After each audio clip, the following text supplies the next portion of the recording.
Assalamualaikum dan salam sejahtera to my Form 4 students. So for today's video, we are going to continue with the next subtopic for chapter 4. So previously, we have covered 4.1, which is a law of indices. So now we are going to continue with 4.2, laws of sets. Okay, so I'm going to divide into 5 subtopics. Okay, it's quite a lot, but kalau kamu tumpu perhatian, kamu akan rasa benda ni senang je. Okay, first kita akan tengok comparing rational numbers and irrational numbers and relating sets with irrational numbers. Okay, then we are going to making and verifying the two laws here. Okay, and then we're going to simplifying expressions involving sets and rationalizing the denominators for expressions involving sets and also solving problem involving sets. So apa benda dia masukkan dengan set ni? So kita akan tengok ya. So decimals that can be converted to fractions are rational numbers. So I hope kamu masih tahu apakah dia masukkan dengan rational. Rational number ni kalau kamu ada perpuluhan dan kamu boleh convert kepada pecahan, dia adalah rational. Dan perpuluhan yang tak dapat ditukarkan kepada fraction, kita panggil dia sebagai irrational numbers. Okay, so sets ni sebenarnya berkait rapat dengan irrational number. Sets ni maksudnya kita tak boleh nak tukar perpuluhan kepada pecahan. Itu kita panggil set lah. Okay, and numbers with radicals, if the values are integers or a recurring decimals, are not sets. Okay, recurring decimal, recurring maksudnya apa? Recurring ni maksudnya berulang, perpuluhan yang berulang. So perpuluhan yang berulang-ulang ni sebenarnya kita boleh tukar dia jadi pecahan. So bila sesuatu perpuluhan itu kita boleh tukar jadi pecahan, dia adalah rational. So dia bukan set. Contoh lagi kat sini ya. Square root 2 cannot be simplified. Okay, therefore square root 2 is a set lah. Sebab nanti, bila kamu tekan calculator, square root 2 kan. Square root 2, kamu tekan sama dengan, nampak tu. Dia ada banyak perpuluhan dekat sini dan perpuluhan tu tak dapat ditukarkan kepada pecahan. So bila kita tak dapat tukar jadi pecahan, dia adalah set. Okay. Now square root 4 can be simplified as 2. So you know that square root 4 bila kita simplify kita akan dapat 2 kan. So bila kita dapat nombor bulat macam ni, so dia bukan set. Macam tu je. Are all numbers with roots? Adakah semua number with roots itu adalah set? Tengok contoh kat sini ya. Tengok sini, square root 3. Square root 3 ni, bila kita nak tekan kepada, nak tukar kepada pecahan, nak tukar kepada perpuluhan, dia dapat macam ni. Dan kita tak boleh nak express ini sebagai pecahan. So, bila kita tak dapat nak express sebagai pecahan, dia adalah set lah. Okay. Square root 1/4, kita boleh simplifykan jadi nombor pecahan dekat sini, betul tak? Dan pecahan pun kita boleh tukar jadi perpuluhan. So, bila kita boleh tukar di antara dua ni, dia bukan set. Tu je lah. Yang dimasukkan dengan set. Okey. Sekarang ni kita nak tengok, kita nak belajar macam mana kita nak convert daripada recurring decimal. Inilah cikgu masukkan dengan recurring decimal tadi. Nombor tu berulang-ulang, nampak tu? Berulang-ulang. So, macam mana kita nak tukar jadi pecahan? Okey. Kita ambil yang ni dulu. Step yang pertama adalah kamu let something. Apa-apa je. Let's say F. Sama juga dengan 0.7878. Dot. Here means the number is still continuing lah. Cuma cikgu tak nak tulis lah. So dot ni maksudnya dia masih berulang. 78, dan seterusnya. Okay. So ini adalah step yang pertama. Okay. Step yang kedua, kamu tengok kepada nombor dia. Ada berapa nombor yang berulang? 78. Betul 78. Ada 2 nombor kan? 2 nombor. So kalau 2 nombor, kamu kena darabkan dengan 100. Memang dia punya cara dia. Okay. So 100 F sama juga dengan, ini darab 100 dapat apa? Kita gerak 2 kan? 1, 2. Kita akan dapat 78.7878. dot macam tu. Okay. Now, cikgu let dia sebagai 1, cikgu let dia sebagai 2. Cara yang step yang ketiga adalah kamu kena tolakkan second equation dengan first equation. So, 100F tolak F kamu akan dapat 99F. Okay. Sama juga dengan ini. Macam mana kita nak tolak dia? The only way adalah kita pakai cara yang manual. 78.7878 tolak dengan 0.7878 macam ni. Okay. So, semua belakang ni akan dapat kosong lah. Ni akan dapat 78. So, this is 78. So, selesaikan. Kita akan dapat 78/99. So, this is our fraction lah. So, now bila kita nak check balik. So, let's check lah. So, cuba kita tulis 78/99. Dapat tak 0.78? Kita buat ini kan. Maknanya ni kita boleh bahagi lagi ni. Kita boleh bahagi 3. Simplifykan lagi. Kita akan dapat berapa tu?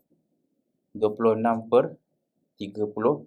So, this is our simplified fraction.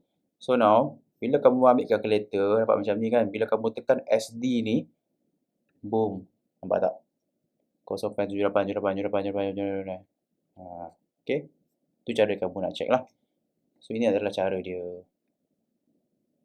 Boleh? Okay, one more example. So, yang B tu, kita tahu yang 3.575757 ni adalah bersamaan juga dengan 3 tambah 0.5757. So, 3 ni kamu just biar dia dekat luar, kamu just buat yang ini saja. Okay. So, sama yang cara dia. F sama juga dengan 0.5757 ada 2 nombor berulang kan. So, dia 100F. Sama juga dengan 57.5757. Lepas tu, tolakkan. Tolakkan kamu akan dapat 99F sama juga dengan 57. So, F apa? 57/99. So, 57/99 ni boleh tak kita simplifykan? 57/99. Kita akan dapat 19/33. 19/33. So, jangan lupa kita ada 3 dekat depan ni. So, jawapan dia adalah 3 19/33. Dah siap lah. So, kalau kamu tak sure, kita boleh check. Okey. Mana ke? Shift. Okey. 3 19/33. So, kita check lah. Bila kita tekan, kita akan dapat 3.5757575757. Macam tu je. Boleh?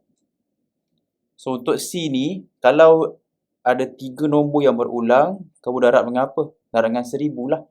Kalau 2 nombor yang berulang, darab 100. Kalau 3 nombor yang berulang, darab 1000. Boleh? Now, determine whether the following terms are surd. So, kalau macam ni, kita pakai calculator je. So, E tu adalah cube root 127. So, tekanlah. Cube root 127. So, kita dapat 5.0222. Bila kita nak cuba tekan kat sini, dia tak dapat. So, maknanya kita tak boleh nak express dia sebagai fraction. So, bila kita tak boleh nak express sebagai fraction, dia adalah surds. Macam tu je. Next. Square root fourth root 1125. So, kita ada kat sini 4. Masukkan nilai 1125. Dapat tak tukar? Pun tak dapat juga. Nampak tu? Tak dapat kan? Kalau tak dapat tu, dia adalah surd juga. Tengok C. 664/729. Wow. Shift 6 64/729. Tu. So kita dapat pecahan kan. So bila kita dapat pecahan tu, dia adalah 2/3 kan. So bila dia dapat pecahan dia bukanlah set. Macam tu je. Okay. So now macam mana kita nak verify dia punya law ni. Kalau kamu ada set dua-dua dan kamu nak darab dia, kamu just darabkan nombor dekat dalam tu dan set tu masih ada dekat luar tu. Okay. Dan sama juga untuk bahagi macam ni. Right? Dan kalau kamu ada nombor yang sama, nampak ni. A darab square root A, kamu akan dapat A.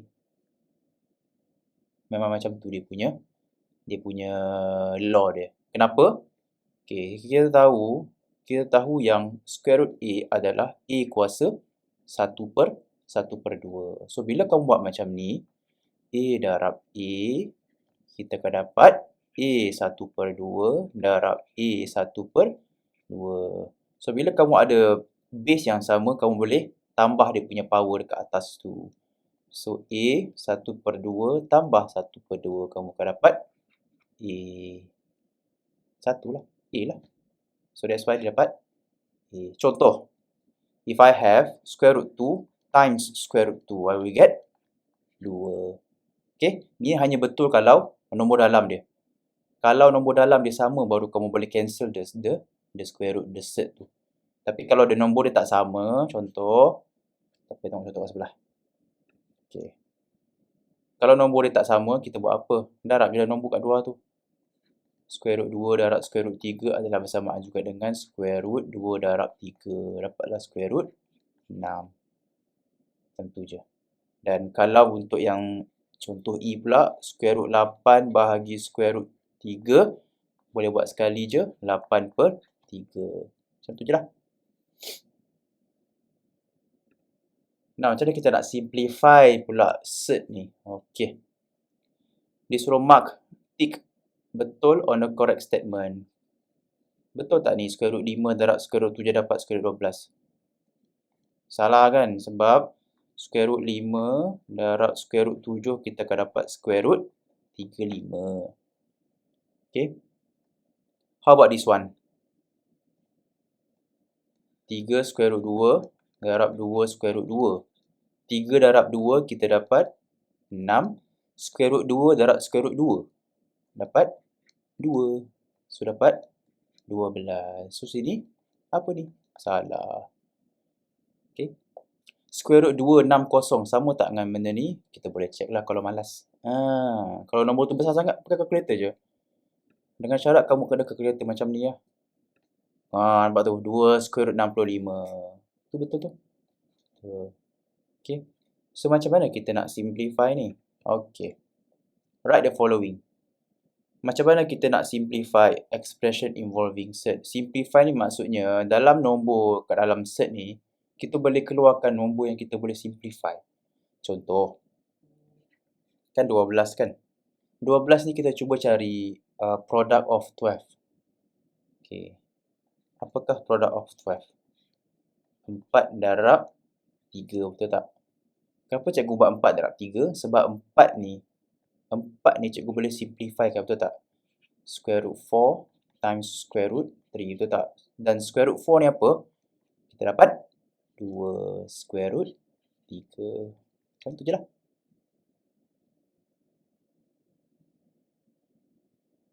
Tapi dia kata kat sini, A is the largest value.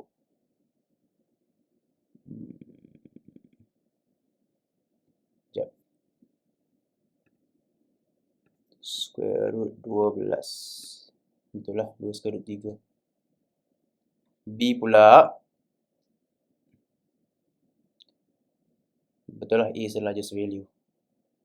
Okay, B pula, square root 27 kan.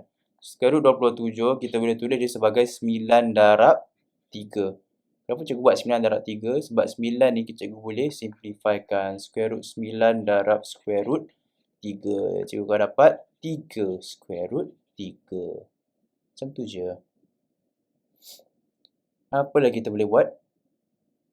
32 square root D.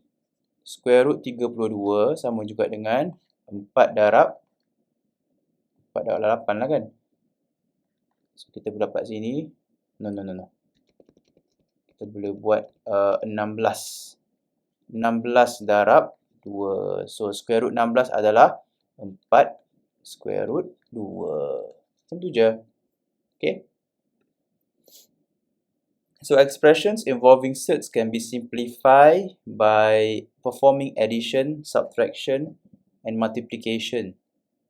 So kita boleh tambah, tolak, darab, bahagi surd ni.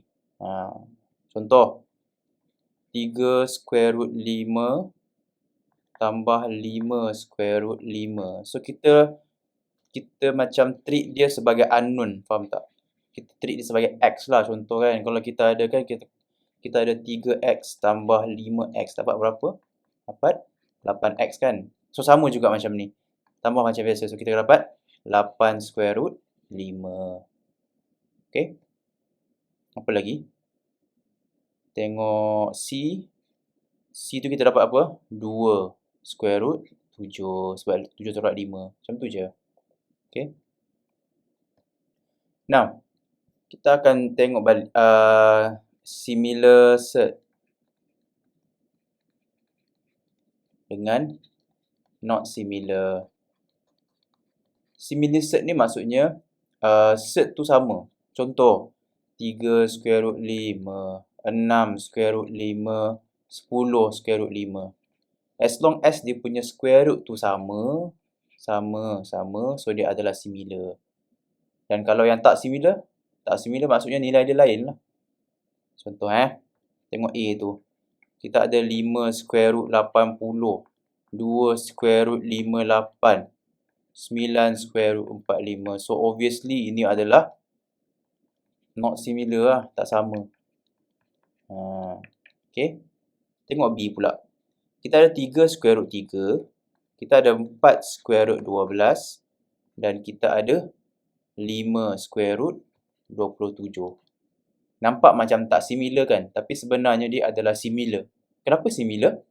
Sebab kita boleh tukar this one and this one to square root 3. So how to tukar?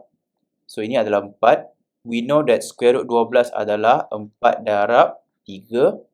Dan square root 27 adalah 9 darab 3. So bila cikgu selesaikan ni dapat 3 square root 3. Square root 4 adalah 2 kan. So 2 darab 4 kita akan dapat 8 square root 3. Square root 9 adalah 3. 3 darab 5 dapat 15 square root 3. So ini adalah similar. Okay.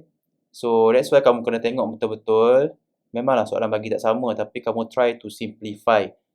Kalau boleh dapat tukar kepada semua set yang sama, so dia adalah similar lah.